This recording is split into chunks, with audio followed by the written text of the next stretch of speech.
સુરતમાં ફરી એકવાર નબીરાઓ બેફામ બન્યા હોય તેવી ઘટના પ્રકાશમાં આવી છે। સુરતની અંદર અકસ્માતને લઈ અને હાલ સમાચાર સામે આવી રહ્યા છે, જેની અંદર સાફ વર્તાઈ રહ્યું છે નબીરાઓ બેફામ બન્યા છે। મોટા વરાછામાં નબીરાએ 2 લોકોને ઉડાવ્યા છે।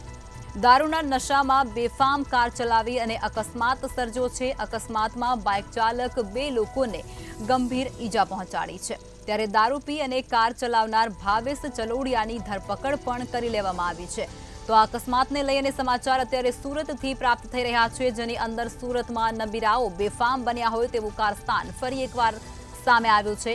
મોટા વરાછામાં નબીરાએ 2 લોકોને અડફેટે લીધા છે, ત્યારે દારૂના નશામાં બેફામ કાર ચલાવી અને અકસ્માત સર્જનાર ભાવેશ ચલોડિયાની ધરપકડ કરી લેવામાં આવી છે અને આ અકસ્માત દરમિયાન બાઇક ચાલક 2 લોકોને ગંભીર ઈજાઓ પહોંચવા પામી છે। જો કે દારૂ પી અને કાર ચલાવતો હતો તેવા પણ આક્ષેપ કરાયા છે અને ત્યારબાદ આ દારૂ પીને કાર ચલાવનાર ભાવેશ ચલોડિયાની ધરપકડ પણ પોલીસ દ્વારા કરી લેવામાં આવી છે અને આ સમગ્ર મુદ્દે પોલીસ દ્વારા ઊંડાણપૂર્વક તપાસ પણ હાથ ધરવામાં આવી છે। તો સુરતથી આ સમાચાર છે, જેમાં ફરી એકવાર નબીરાઓ બેફામ બન્યા હોય તેવી ઘટના પ્રકાશમાં આવી છે। મોટા વરાછામાં નબીરાએ 2 લોકોને ઉડાવ્યા છે, 2 લોકોને અડફેટે લીધા છે, જેમાં આ બાઇક ચાલક 2 લોકોને ગંભીર ઈજા પહોંચવા પામી છે। જો કે દારૂના નશામાં બેફામ કાર ચલાવતા અકસ્માત સર્જાયો છે અને દારૂ પીને કાર ચલાવનાર ભાવેશ ચલોડિયાની આખરે પોલીસ દ્વારા ધરપકડ પણ કરી લેવામાં આવી છે। સુરતના મોટા વરાછા વિસ્તારમાં ડ્રિંક એન્ડ ડ્રાઈવનો કેસ સામે આવ્યો છે। જે પ્રકારે એક નબીરા છે તેણે દારૂ ઢીંચી અને કાર ચલાવીને કહી શકાય કે 2 લોકોને અડફેટે લીધા છે અને કહી શકાય કે જે પ્રકારે ગંભીર ઈજાઓ પહોંચી છે।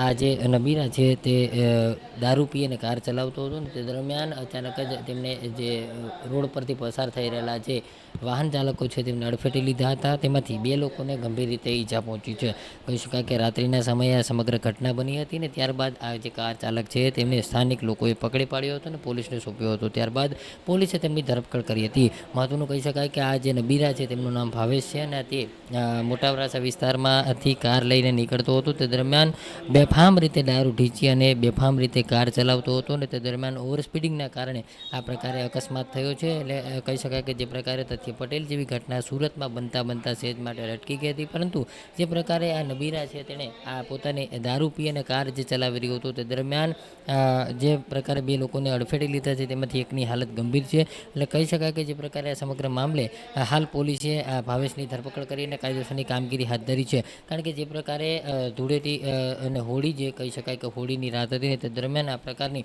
ઘટના જે છે તે બની છે, ત્યારે પોલીસે પણ સતર્કતાથી આ પ્રકારે કામગીરી હાથ ધરી છે અને તાત્કાલિક જ તેમની ધરપકડ કરી અને કાયદેસરની કામગીરી હાથ ધરી છે। જે પ્રકારે સમગ્ર ઘટના બની છે તેમાં મોટા વરાછા વિસ્તારમાં પણ રોષ છે, કારણ કે મોટાભાગના લોકો આ પ્રકારે ક્યાંક ને ક્યાંક દારૂ ઢીંચી અને પોતાની કાર બેફામ ચલાવતા હોય છે ત્યારે અકસ્માત સર્જાય છે। ત્યારે આ પ્રકારનો અકસ્માત થયો છે। જો કે હાલ ઉત્તરાયણ પોલીસે આ ભાવેશની ધરપકડ કરી અને કાયદેસરની કામગીરી હાથ ધરી છે। કેમેરામેન કેસી વકાસી સાથે દ્વિશ પરમાર, મંતવ્ય ન્યૂઝ, સુરત।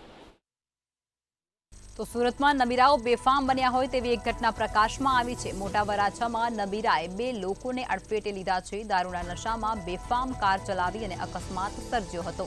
અકસ્માતમાં બાઇક ચાલક 2 લોકોને ગંભીર ઈજા પહોંચી હતી। દારૂ પી અને કાર ચલાવનાર ભાવેશ ચલોડિયાની પોલીસ દ્વારા ધરપકડ કરવામાં આવી છે। પોલીસ દ્વારા વધુ તપાસ પણ આ સમગ્ર મુદ્દે હાથ ધરવામાં આવી રહી છે। તો આ ઘટના અત્યારે સુરતથી પ્રકાશમાં આવી રહી છે। મોટા વરાછામાં નબીરાએ 2 લોકોને અડફેટે લીધા છે। દારૂના નશામાં બેફામ કાર ચલાવી અને અકસ્માત સર્જ્યો હતો। અકસ્માતમાં બાઇક ચાલક 2 લોકોને ગંભીર ઈજાઓ પહોંચવા પામી છે। દારૂ પી અને કાર ચલાવનાર આ ભાવેશ ચલોડિયાની પોલીસ દ્વારા ધરપકડ પણ કરી લેવામાં આવી છે।